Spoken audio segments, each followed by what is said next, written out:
times, you were in charge of a lot of nuclear weapons, intercontinental ballistic missiles and stuff. What can you tell us about the nuclear football, the president's briefcase thing? What do you know about that?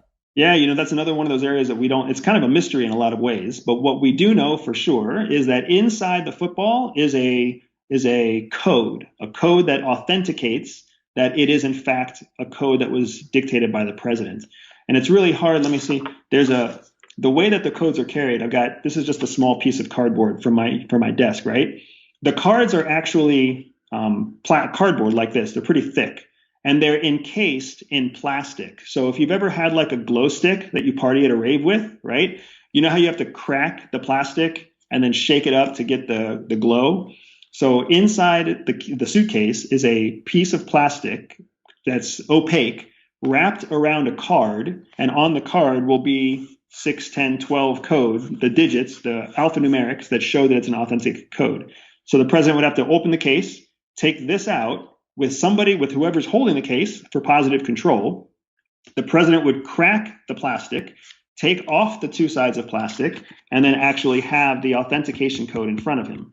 And then he would have to dial that into the briefcase, which would send the signal nationwide to multiple intercontinental ballistic missile bases, as well as the standing nuclear forces that exist with the naval arsenal and the air arsenal all simultaneously.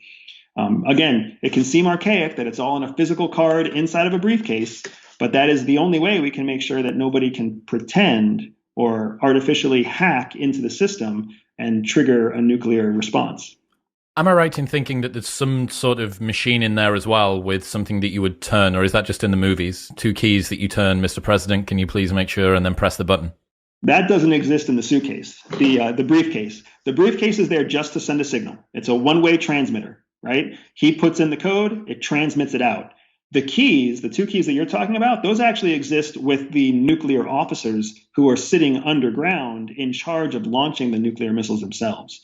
So if you continue the same story, after the president puts in the authentication code, that authentication code is then digitally sent via something known as an emergency action message, an EAM, and it hits all the nuclear bases in the US simultaneously.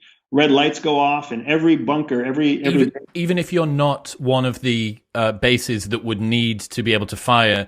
Oh God. So does that mean that some alarm's going to go off and you don't know if your particular base is the one that's going to have to turn the keys and press the button?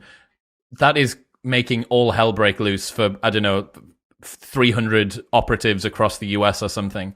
Yeah, so we can expand on this too, because you have it exactly right. 300 people. There's each base has 10 silos. Each silo has 2 officers, and each officer is in charge of approximately 10 warheads. So whatever that comes out to, lots. Lots, right? 250, 300 or so individuals will have this red light go off, and they'll pull up on their screen a code. 10, 12, 15 alphanumeric digits. They'll type in their code. The screen will say, this is an authentic code. And then they'll follow a checklist that says you have to turn your keys. And eventually they'll go through the whole process of check, take off your key, insert it, count down 3, 2, 1. And then the person on the left will turn at the same time as the person on the right who turns. But here's the thing. Nobody knows if their missiles are the missiles who are going to launch, because the code tells the system which missiles are going to which target. The actual operators themselves have no idea. No way. So I might have my missiles might be aiming at someplace in the Middle East, and the guy, the next base over, some of his missiles are aiming at whatever, Asia. We're all turning, but the code is what tells the system which ones to actually launch. That's like a nuclear game of Russian roulette. You just don't know which one. But presumably, if you guys are on site, how close are the nukes to the guys in the bunker? Pretty far, actually. Oh, yeah. So you wouldn't hear a distant rumbling or anything like that? If you happen to be the one launching and you happen to be launching from the closest launch bay, you might hear the rumbling. You might also hear the rumbling from somebody else who turned the key and actually had it, but their missile is closer to you than your own missile. I understand. Yes. Yeah. That would be the foolproof way of turning the key. Is it me? No, Yep. it's not. I don't need to worry. It's not me. Yeah, it's interesting. So the reason we do it that way in the United States, to get exactly to your point, and I know you're kind of joking about it, but the seriousness is we don't know. The last thing you want is to have a conscientious objector at the moment where you need to launch a nuclear weapon.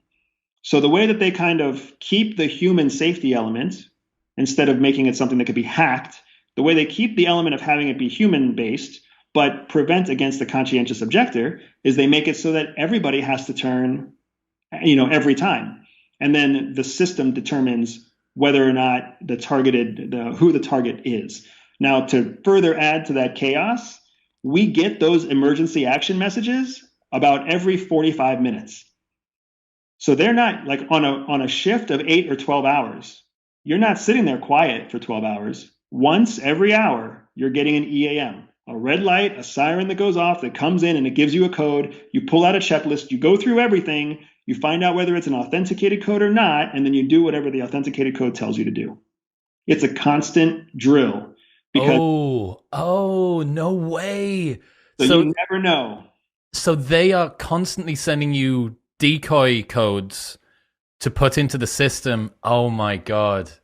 It's a very, very hard job. And for anybody out there who's listening, who's ever been a nuclear missile officer or who plans to be a nuclear missile officer or who currently is, I understand the pain that you go through. The world doesn't know that their pain, but I understand their pain and I appreciate their pain. And the whole world does too. We just don't know it yet.